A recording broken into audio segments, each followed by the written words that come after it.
Replacing brake pads may sound like a simple service, but believe me, it's not. There are several items professionals should be aware of when performing this service, and in this video, we'll provide you with several service tips that will help you achieve a long-lasting, trouble-free service.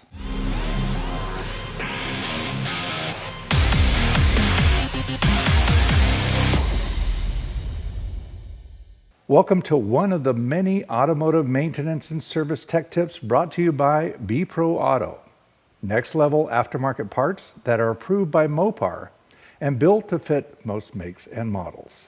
Brake maintenance begins with periodic inspections. Looking for signs of uneven wear during vehicle service is a best practice in keeping your client's vehicles in proper running order. Measuring brake pad thickness and recording them to the repair order can help your clients plan for replacement services. Inspecting the brake rotor surface by looking for any abnormal wear patterns such as scoring and/or bluing from overheating, of course, will require further investigation. A close inspection of the brake hoses, looking for cracks, bulging, and other abnormalities should be always performed as well. And finally, brake fluid should always be checked for moisture content, since this will reduce the brake fluid's boiling point and can lead to internal system corrosion.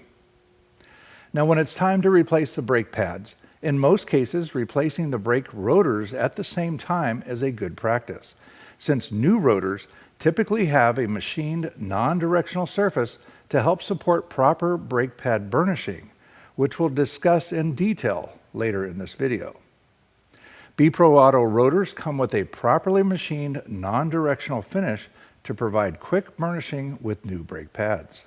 After removing the rotors, be sure to thoroughly clean the hub and wheel mating surfaces so that you don't introduce any lateral runout stack-up during reassembly. bproauto rotors come with a painted hat and edges for corrosion protection and a clean look behind the wheel. And the rotors match the OEM's fit and finish and exceed SAE braking standards.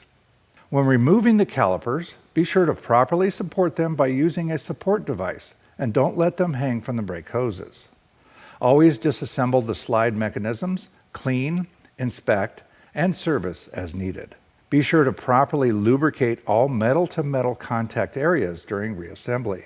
The brake pads offered by bproauto have OEM-matching friction materials, which complies with the performance requirements of each vehicle application.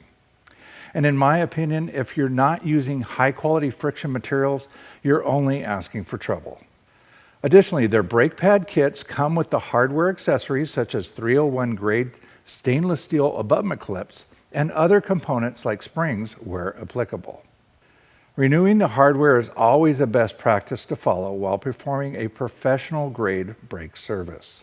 Now, when it comes to brake fluid, always make sure that you check the brake fluid specifications within your service information system. Using the wrong spec fluid can negatively affect braking response times on modern vehicles in frigid conditions at the time of critical braking events, such as automated emergency braking, or AEB, on ADAS-equipped vehicles.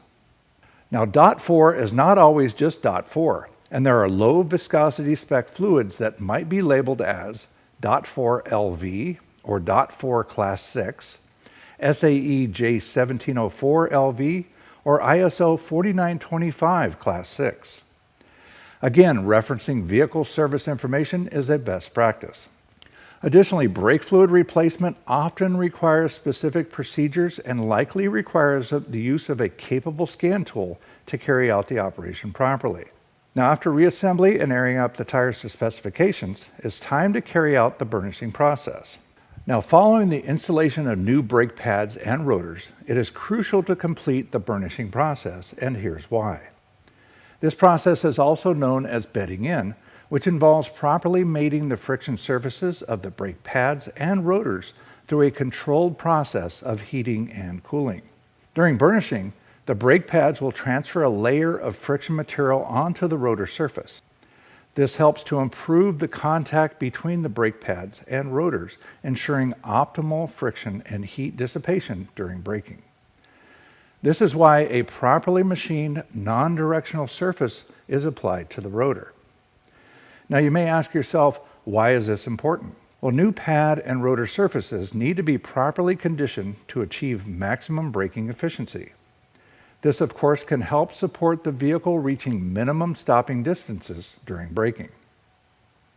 If this process isn't carried out properly, the initial braking performance that the vehicle is able to deliver may be subpar, leading to reduced stopping power, increased brake noise, and uneven pad wear. In extreme cases, inadequate burnishing can even lead to premature rotor and pad failure. By properly completing this procedure, you are ensuring that the brake pads and rotors are properly bedded in, resulting in optimum braking performance, reduced noise, and increased longevity of the braking system components. So how do you perform this burnishing process? Well, it typically involves a series of moderate stops from varying speeds, allowing the brakes to heat up gradually. This process helps evenly transfer the friction materials onto the rotor surface. If the manufacturer does not provide the specific instructions, one method that has worked well for me over the years is to perform 20 braking events through the following procedure. Drive the vehicle up to 50 miles an hour and apply moderate braking pressure to reduce the speed by about 25 miles per hour.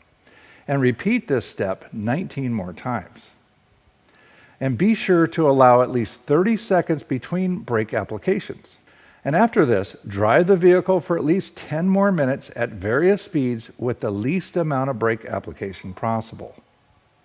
This will allow the brakes to begin cooling down before bringing the vehicle back to the workshop. In some cases, brake and rotor materials may require specific steps which are different than what I've outlined here. So be sure to follow the manufacturer's specifications and perform them properly. Additionally, avoid aggressive or sudden stops during the burnishing process to prevent glazing and uneven pad transfer. And there we have it. As you can see, brake pad and rotor service isn't as easy as it sounds. And as a service professional, following all the steps outlined in this video will help you achieve a successful service.